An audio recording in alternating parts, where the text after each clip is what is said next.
말씀드린 그 5가지는 제가 지금까지 겪어온 사례로 봤을 때 최고의 상속인 경우를 말씀을 드렸습니다.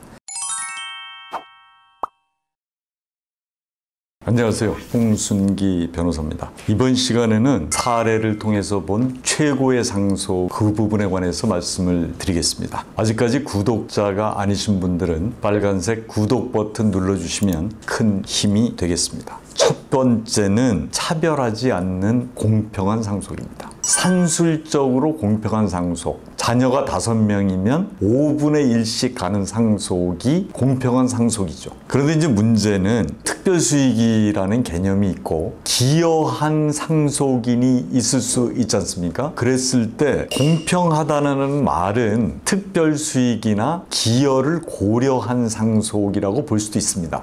그래서 산술적으로 공평한 상속은 물론 필요하지만 특별수익이나 기여를 감안한 실질적인 공평이 되는 상속, 그게 최고의 상속 중에 하나입니다. 두 번째는 장기간에 걸쳐서 절세가 수반되는 상속입니다. 저평가 부동산이나 주식은 조기에 증여하시는 게 좋다, 이렇게 말씀을 드렸는데 평가가 적으니까 세금도 적고 자녀들 입장에서는 다른 부동산이나 주식을 취득할 때 자금의 출처로 활용할 수도 있습니다. 그래서 장기간에 걸쳤는데 조기에 증여하는 게 필요하다, 이렇게 말씀을 드릴 수가 있고, 그 다음에 필요할 때 최소한만 증여하는 겁니다. 유학을 가야 되는 자녀도 있고 결혼하면서 자기 집을 마련해야 될 필요가 있는 자녀도 있고 창업을 하면서 사업 자금이 필요할 수도 있거든요. 필요할 때 최소한 이거를 주겠다고 하는 그런 증여들이 최고의 상속 중에 하나로 사례를 통해서 제가 확인을 했습니다. 그리고 또 하나는 증여를 하실 때 분산해서 증여를 해야 세금도 아낄 수 있고 자녀도 유리한데 장기간에 걸쳐서 하셔야 된다는 거죠. 그래서 증여나 상속은 계획을 세워서 장기간에 걸쳐서 분산해서 해라, 그러한 상속이 최고의 상속이었습니다.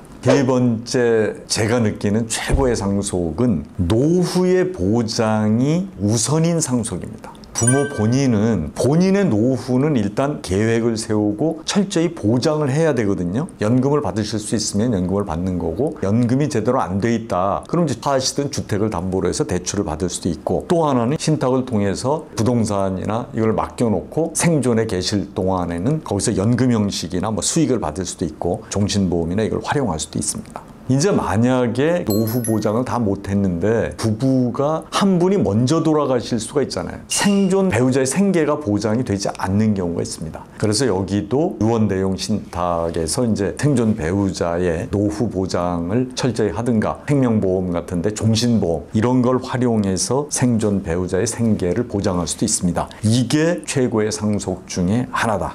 그 다음에 네 번째는 자녀의 보전과 모험을 가능하게 하는 상속입니다. 자녀에 대한 무조건적인 상속은 자녀를 해친다. 이게 통계에도 나와 있고 외국의 대학교 같은 데서 연구한 결과에도 나와 있습니다. 통계를 보면 거금을 물려받은 상속자들은 20% 이상이 실업자였다. 또 하나는 다에게 상속을 받기로 예정된 상속인들 중에는 근로의욕을 상실한 사람도 많았고 충동적인 소비로 생활 자체가 망가진 상속인들도 많았다. 이러한 통계들이 있습니다. 그래서 이제 창업을 하겠다, 창작을 하는 직업에 종사하겠다, 또 하나는 유학을 가고 싶다고 했을 때 그때 필요한 부분을 최소한만 지원하는, 그래서 자녀의 도전과 모험을 활성화할 수 있도록 만들어주는 게 최고의 상속이다. 마지막으로는 결국은 모두가 행복한 상속입니다.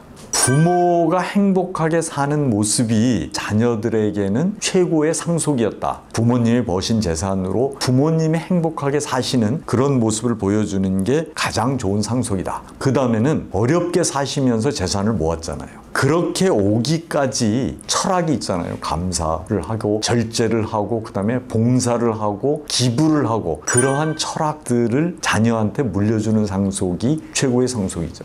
얼마 전에 청량리에 사시는 어떤 노부부인데 빌딩을 3채, 4채 정도를 고려대학교에 이제 기부하시는, 그게 한번 언론에 나온 적이 있었는데 부모님이 거의 전 재산을 대학교에 기부하겠다고 하는데 자녀들이 다 찬성을 하고, 어렵잖아요 그러기가. 통상적으로 좋다고 생각하는데 수백억의 재산을 대학교에 준다고 했을 때 선뜻 그래도 좋다 이런 자녀가 얼마나 되겠습니까? 그래서 결국은 부모님에 대한 그 존경하고 그리움 같은 게 자녀들 마음속에 있고 또 자녀에 대해서는 사랑과 애정 같은 것이 전부인 그러한 상속이 최고의 상속이었습니다.